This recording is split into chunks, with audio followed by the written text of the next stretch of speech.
गोरखपुर नाम का एक गांव हुआ करता था। उस गांव में ज्यादा लोग नहीं रहते थे। उस गांव में एक गर्भवती विधवा औरत रहती थी। उस औरत का नाम कमला था। कमला अपने घर में अकेली रहती थी। उसके पति की सारी जायदाद उसके नाम हो गई थी, पर सभी गांव वाले उस औरत को मनहूस औरत समझा करते थे और सभी उससे नफरत किया करते थे। एक बार कमला राशन की दुकान पर खाने का सामान खरीदने जाती है।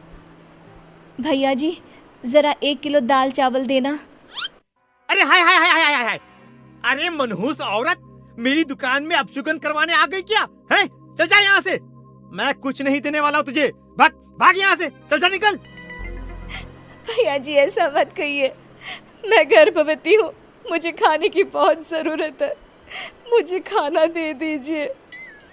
दुकानदार कमला को वहां से धक्के मारकर भगा देता है। तभी कमला रोते रोते उस गांव के किन्नरों के इलाके में आ जाती है। गांव वाले किन्नरों को उसी इलाके में रखा करते थे, क्योंकि वो लोग किन्नरों को पसंद नहीं करते थे और उनके इलाके में रहने से मना करते थे। तो किन्नरों ने उसी गांव में अपना एक इलाका बना लिया था। जब किन्नर लोग देखते हैं कि एक गर्भवती महिला रोते रोते उनके इलाके में आ गई है, तो सारे किन्नर कमला के पास जाकर उसका हाल पूछने लगते हैं। क्या हुआ बहन, तुम्हारी गर्भवती अवस्था में इतनी बुरी हालत कैसे? तुम रो क्यों रही हो? तुम डरो मत, हम तुम्हें कोई नुकसान नहीं पहुंचाएंगे। तुम शांत होकर सब बताओ कि हुआ क्या है। मैं कमला हूँ, मैं गांव के दूसरे इलाके से आई हूँ। 2 महीने पहले ही मेरे पति की मौत हुई है। मुझे गांव के लोग मनहूस मानते हैं, क्योंकि मैं विधवा हूँ और गर्भवती भी। वहाँ के लोग मुझे खाने के लिए कुछ बेचने के लिए भी तैयार नहीं, जिससे मेरा गुजारा नहीं हो रहा था। कोई बात नहीं कमला, हम तुम्हारा ख्याल रखेंगे। किन्नर लोग कमला को एक खाली घर में रहने के लिए जगह दे देते हैं और उसकी देखभाल भी करते हैं। कुछ ही महीने बाद कमला अपने बच्चे को जन्म देती है, पर अफसोस, कमला बच्चे को जन्म देते ही अपनी जान गंवा देती है। जब सब किन्नर बच्चे को देखते हैं तो बहुत खुश हो जाते हैं, क्योंकि वो बच्चा भी किन्नर ही था। कमला ने एक किन्नर बच्चे को जन्म दिया था। अब इस बच्चे की देखभाल कौन करेगा? हम तो इस बच्चे को गांव के दूसरे इलाके में भी नहीं भेज सकते। और तो क्या हुआ, इस बच्चे की माँ नहीं रही तो हम इसे पालेंगे। अब ये हमारे इलाके में रहेगा, हमारे साथ रहेगा। फिर वो किन्नर उस किन्नर बच्चे को गोद ले लेते हैं, उसका नामकरण कराते हैं। उस किन्नर बच्चे का नाम शक्ति रखा जाता है। देखते ही देखते शक्ति बड़ी होने लगती है। उसके रंग रूप बहुत सुंदर थे। वो बहुत सुंदर किन्नर दिखती है। एक दिन शक्ति एक किन्नर से पूछती है, माँ जी सुनिए ना, ये गांव के दूसरे इलाके में भी तो लोग रहते हैं, तो हम वहाँ क्यों नहीं जाते? हम उनसे अलग क्यों रहते हैं? शक्ति, क्योंकि वो लोग हमारे जैसे नहीं, वो लोग हमें पसंद नहीं करते, इसीलिए हम उनसे अलग रहते हैं। क्यों? वो हमें क्यों पसंद नहीं करते? मुझे एक बार उस इलाके में जाना है, मैं एक बार वहाँ जाकर घूम कर आऊँ। शक्ति, खबरदार, जो तू उस इलाके में कभी भी गई तो अपनी जान नहीं गंवाना चाहती तो उस इलाके में कभी कदम भी नहीं रखेगी, समझी? इतना कहकर वो किन्नर वहाँ से चली जाती है। शक्ति उस किन्नर की बात सुनकर बहुत रोती है। माँ जी, ऐसा कैसे कह सकती हैं?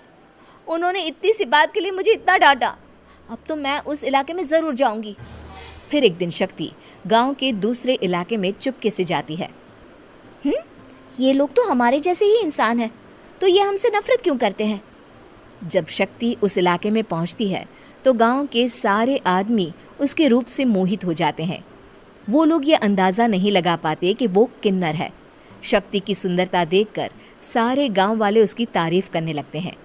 तभी गांव का चक्कर लगाने गांव के जमींदार का बेटा हर्ष वहां पहुंचता है।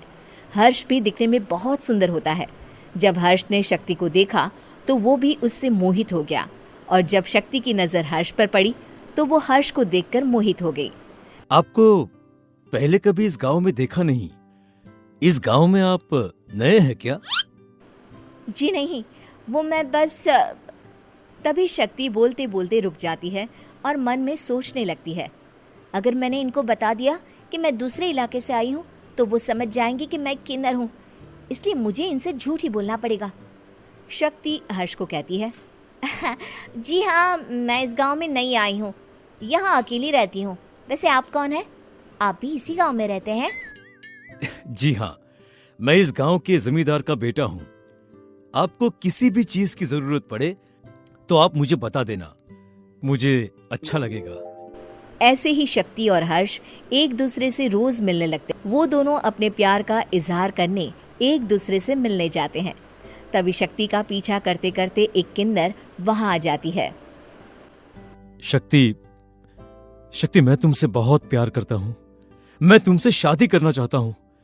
क्या तुम मुझसे शादी करोगी? हाँ हर्ष, मैं तुमसे शादी करूँगी, पर मैं तुमको अपने बारे में एक सच्चाई बताना चाहती हूँ जो मैंने तुमसे छुपा कर रखी है। तभी उनके बीच में ही वो किन्नर आ जाती है। शक्ति, तेरी हिम्मत कैसे हुई ऐसा करने की? वो किन्नर शक्ति को खींचकर गांव के जमींदार के पास ले जाती है। हर्ष भी वहां शक्ति को बचाने के लिए पहुंच जाता है। जमींदार शक्ति और हर्ष के प्यार के बारे में सुनकर गुस्से में आ जाता है और शक्ति को गांव के बाहर निकालने की सजा देता है। शक्ति ये बात सहन नहीं कर पाती और कुएं में कूदकर अपनी जान दे देती है। जमींदार हर्ष की शादी गांव की एक लड़की से करवा देता है, पर हर्ष इस शादी से खुश नहीं होता। शक्ति अपना बदला लेने के लिए मरने के बाद किन्नर चुड़ैल बन जाती है। अब मैं इन गाँव वालों को नहीं छोड़ूंगी, अब इनसे मैं अपने प्यार का बदला लूंगी। किन्नर चुड़ैल गांव वालों को परेशान करना शुरू कर देती है। एक बार वो रात को गांव के खेतों में पहुंच जाती है और वहां आग लगा देती है। सारी फसल जल के राख हो जाती है। जब एक आदमी रात को उठकर देखता है कि खेत में आग लग गई है तो वो वहां पहुंच जाता है।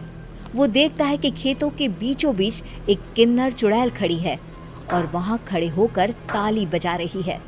गांव वाला किन्नर चुड़ैल को देखकर बेहोश हो जाता है। जब सुबह उस आदमी को होश आता है तो वो सीधा जमींदार के पास जाता है। अरे जमींदार साहब, अरे वो किन्नर चुड़ैल ने मेरी सारी फसल जला दी। अब मैं क्या करूंगा? क्या होगा मेरा? जमींदार चुड़ैल किन्नर का नाम सुनते ही सब कुछ समझ जाता है। अब वो बहुत डर जाता है। उसी रात को जब जमींदार डर के मारे अपने कमरे में सो नहीं पाता, तभी वहां अचानक से किन्नर चुड़ैल आ जाती है। किन्नर चुड़ैल जोर जोर से जमींदार के आगे खड़ी होकर हंसने लगती है और ताली बजाने लगती है।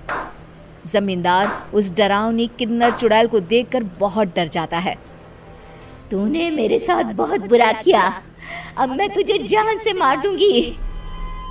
नहीं नहीं नहीं नहीं, नहीं। मुझे माफ कर दो, मुझे मत मारो।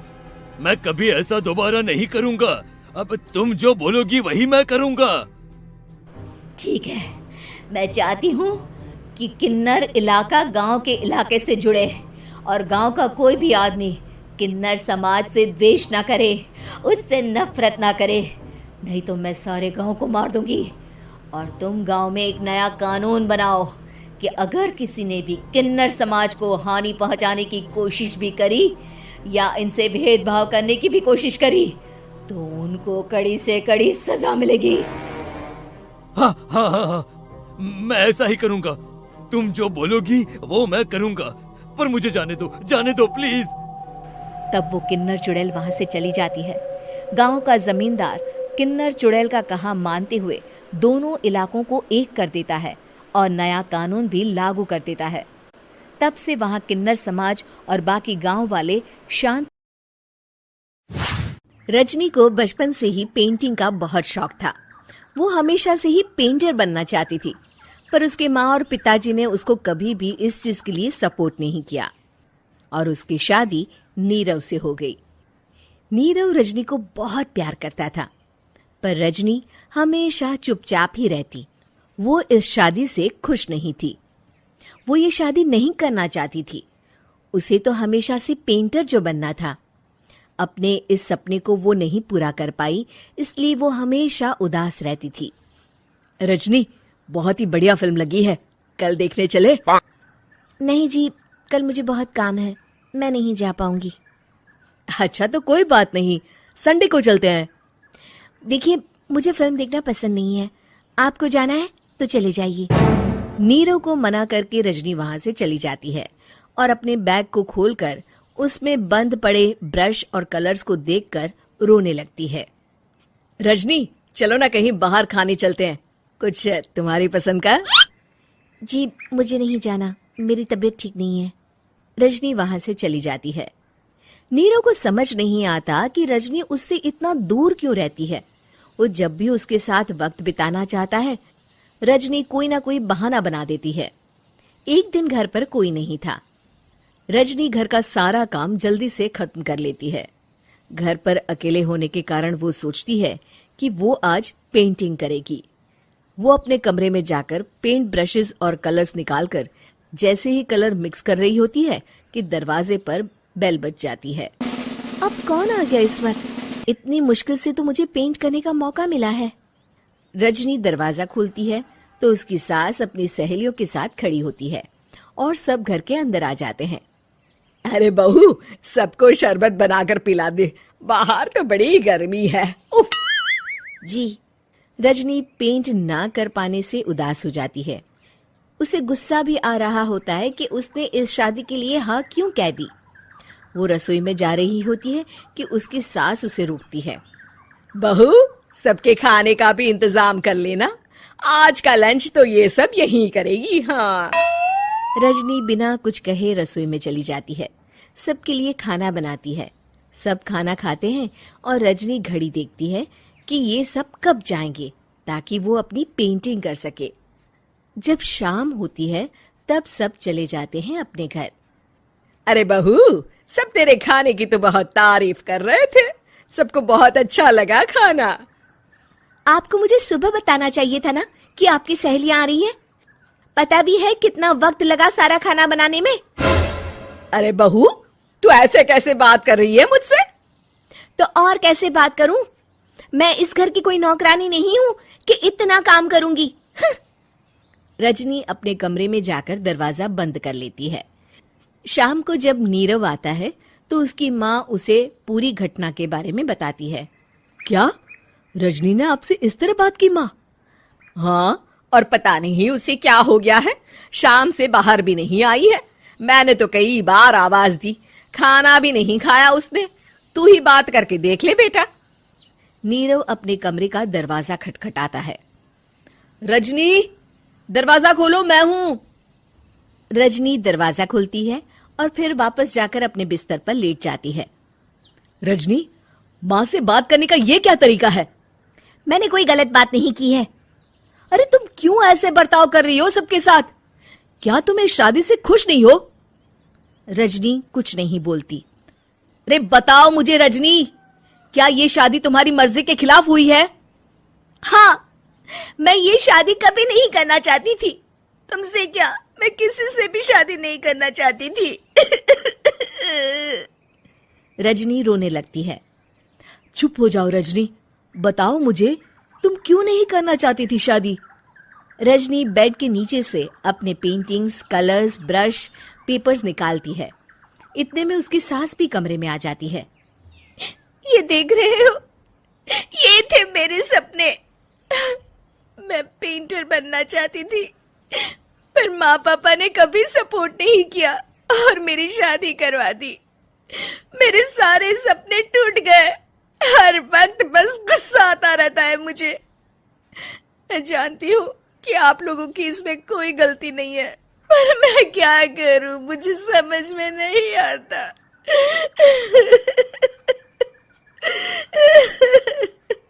रजनी फूट फूट कर रोने लगती है। मुझे माफ कर दीजिए, आप दोनों के साथ मैं बहुत बुरा बर्ताव कर रही हूँ। अरे रजनी बेटा, चुप हो जाओ तुम। नीरव पानी लेकर आता है। ये लो पानी पियो और शांत हो जाओ। रजनी पानी पीती है और उसकी सास पेंटिंग्स देख रही होती है। अरे नीरव, हमें तो पता ही नहीं था कि हमारी बहू कलाकार है। अरे कितनी अच्छी पेंटिंग्स बनाई है, देखो तो। ये वाली तो मैं अपने कमरे में ले जाऊंगी। आपको ये पेंटिंग्स अच्छी लगी? अच्छी नहीं, बहुत अच्छी लगी। और तुमने हमें बताया क्यों नहीं? तुम जब चाहे पेंटिंग कर सकती हो रजनी, हम तुम्हारे सपनों को पूरा करने में तुम्हारा पूरा साथ देंगे। हाँ बेटा, हम कला की कद्र करते हैं। हम कलाकार तो नहीं, पर मुझे गर्व है कि मेरी बहू एक कलाकार है। रजनी, नीरव और सास तीनों हंस पड़ते हैं।